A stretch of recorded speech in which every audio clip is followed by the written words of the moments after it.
Shut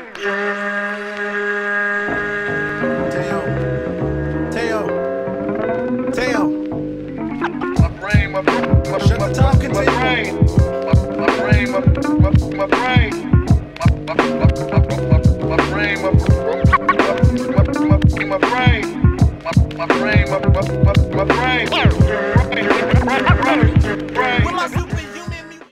What up, bitches? It's the misanthropic one, aka He Who Hungers, and I'm back up in this bitch for another rant/review.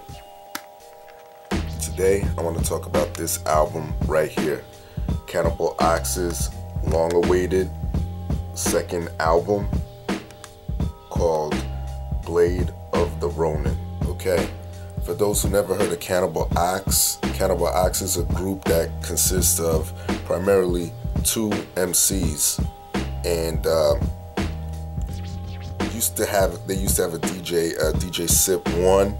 I don't know if he still tours with them guys or does anything with them guys, but they're known for being a rap duo. I just don't like to leave the DJ out. One of the MCs is my nigga Vast Air. Shout out to Vast Air. And you got Verdal Mega. And these guys have been around, I think, since the mid to late 90s. And in 2001, they released a classic fucking album. Very undeniable. This is undeniably classic. An album called Cold Vein, The Cold Vein, yeah. And they were signed to Definitive Jux at the time, who was running underground independent hip hop. They were the powerhouse when it came to that. And these guys are from Harlem, New York, by the way. And nothing to this day can even touch the realm that they entered as far as hip hop. And which reminds me, I should do the Cold Vein for my Slept On Shit series, but that's a whole nother topic. But those guys released a fucking stellar fucking album, and it left people craving for fucking more of that shit. And one of the defining factors of that album, not just their lyricism, but the production that put that up there. And I know Vast Air really doesn't like to dwell too much on this part of his career because it has to do with LP. You know, he's trying to move forward from that, and I have to respect that, but at the same time, I can't deny what was history, you know what I mean? So LP had a big part in crafting that album, because the beats on that album were fucking insane. You could tell it was LP, but it was crafted for them dudes right there, and it was so grimy and dirty, but it still had a space, like a weird outer space feel to it. It was just next level shit. So they were supposed to release another album, I believe in 2005. They had a teaser track, a single called From the Planet of Eat. And then they also said, you know, that the next album was supposed to have production from Pete Rock and RZA. I forget who else, but it was supposed to be really, really, really fucking dope. And they released like a little single, like a EP or whatever, called Live at the CMJ. And it had that track, Alive, From the Planet of Eat. And nothing ever materialized from that, and there was some shit that went on behind the scenes. I'm not too sure to this day what happened between Vast and LP. You know, that's their shit. But here we are, 2015, over a decade later, and finally their follow-up is coming out, and let me tell you something, man. The shit did not fucking disappoint. I'm very happy these guys got it together and put out some shit. And let's just jump right into it. Alright, let's just go into the artwork right here. Blade of the Ronin. Here you have a samurai that fits, you know, and he's on his knees, kneeling with his sword in his hand. On the back, you have a close-up of him, except it's dark, and you got the track listing and everything. If you have the iTunes version, which is, you know, digital, the cover is blue, I believe. And by the way, if anybody does have the iTunes version, please send me the 4 extra tracks that you get if you get it on iTunes, because it kind of drives me nuts when artists do this. I know why they do it, so they could get more of the hits off of iTunes, because a lot of y'all are lazy and y'all don't want to go get physical fucking copies of shit. And listen, I'm a purist, so I like having the real thing, but I also want the 4 tracks. So if anybody out there has them, please send them to me so I could add them to my iTunes. Let's continue with this artwork real quick. You open it up. It's pretty basic on the inside, you know. Everything's just fucking red. There's nothing going on here. The same samurai sitting on the CD there. Then you take the insert out.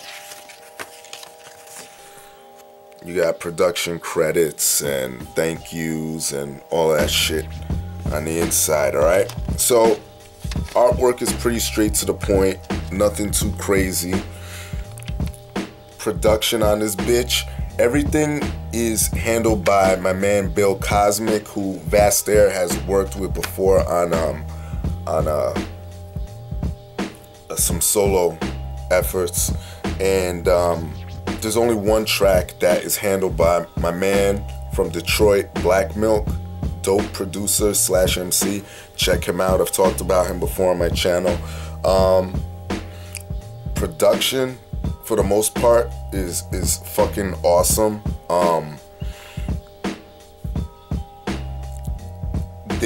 Bill Cosmic managed to capture that sound that they created when they came out with the Covain. He managed to capture it, and it's no surprise again, because Vastair, you know, it's almost like he needs that type of production.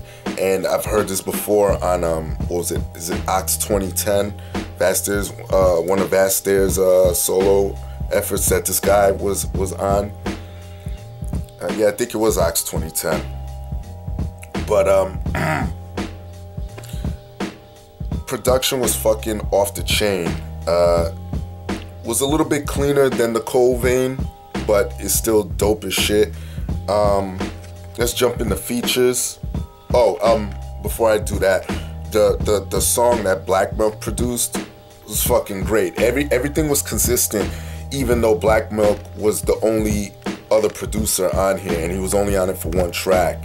And Black Milk makes some fucking phenomenal beats, so I have no complaints about sound. Except that it was a little bit cleaner than, compared to the Covain. Features on this bitch. You have Double AB, who is a Vast Boy. You have Kenyatta Black, also one of Vast's closest friends. Well, I don't know about his personal dealings, but I know he's done work with him. That's why I'm saying that. You have the Artifacts. Shout out to Artifacts. Dope MCs from right here in Jersey. You God from Wu-Tang. You have Elzai, Bill Cosmic himself getting down on the mic. You have Space. Shout out to Space Dementia. You have Swave Seva, Elohim Star, iReels, You got my man MF Doom, and you have the Quantum, who I believe is a group. You got a lot of features on here, a lot of which are jammed up into a couple of tracks as posse cuts. But all these guys jump on here and do their fucking thing. You have a hearty portion of tracks, as you can see on there. Some interludes and skits.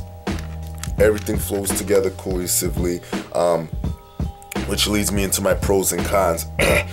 Like I said, productions, fucking dope. Lyricism, fucking dope. The content is mainly, if anybody has listened to the Cold Vein, it's along the same shit. You know, you have Vordal Mega with his street narrative, monotone flow, and mixed with vast metaphor heavy, punchline driven raps. He's very slow, and he's got like a strange type of charisma to him, and those two put together is just, it's, a lot of people will think it's odd, but it fucking works. Their mixture, I never heard two MCs like this. Like, it's just fucking insane. It works beautifully, and this is why I love these guys.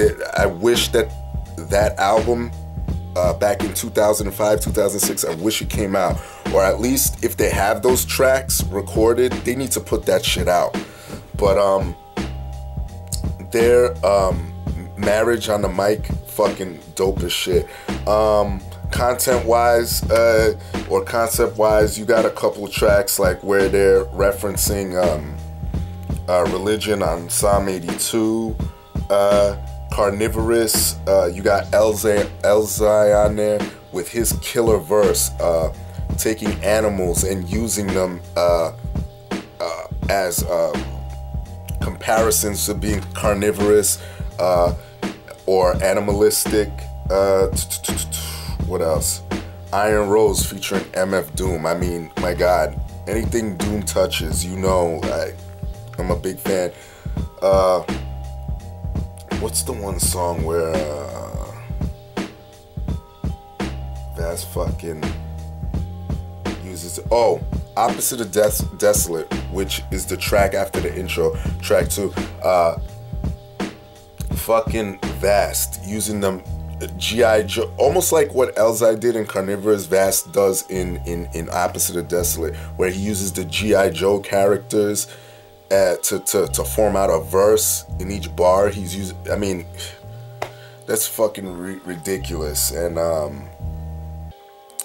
yeah, there's some concepts on here. Mostly it's very reminiscent of the Covain with the street narrative type shit. And, you know, I don't want to be repetitive, but you know what I mean. If you've listened to that album, and I urge you to, you'll know exactly what I'm talking about. This isn't that far off from it. And cons, nothing really too bad. Like I said, the only thing that I really have to complain about is the production might have been just a little bit cleaner than the Cold Vein. So my rating of this album, I could easily go 9 to 9.5, easy. I mean, this album is gonna be on my list. It just has to be. I mean, Cannibal Ox, these dudes, people like me have been fiending for these dudes to put out consistent material, and after all that time apart, not really dropping anything, they came back together and still gave us a fucking banging ass album. I'm very pleased with this. Shout out to my nigga Vastair. Shout out to Vordal Mega. Big up Harlem. My old stomping grounds. And yo, that's it, dude. That's it. very pleased with this album. Y'all know the deal. Leave your love, leave your hate. Most of all, subscribe. Definitely support dope shit. Like I said, guys, if anybody got them iTunes 4 tracks, those extra 4 tracks, please send them to me. Or hit me up and I'll, you know, tell you where to send them or whatever. And that's it. Peace, bitches.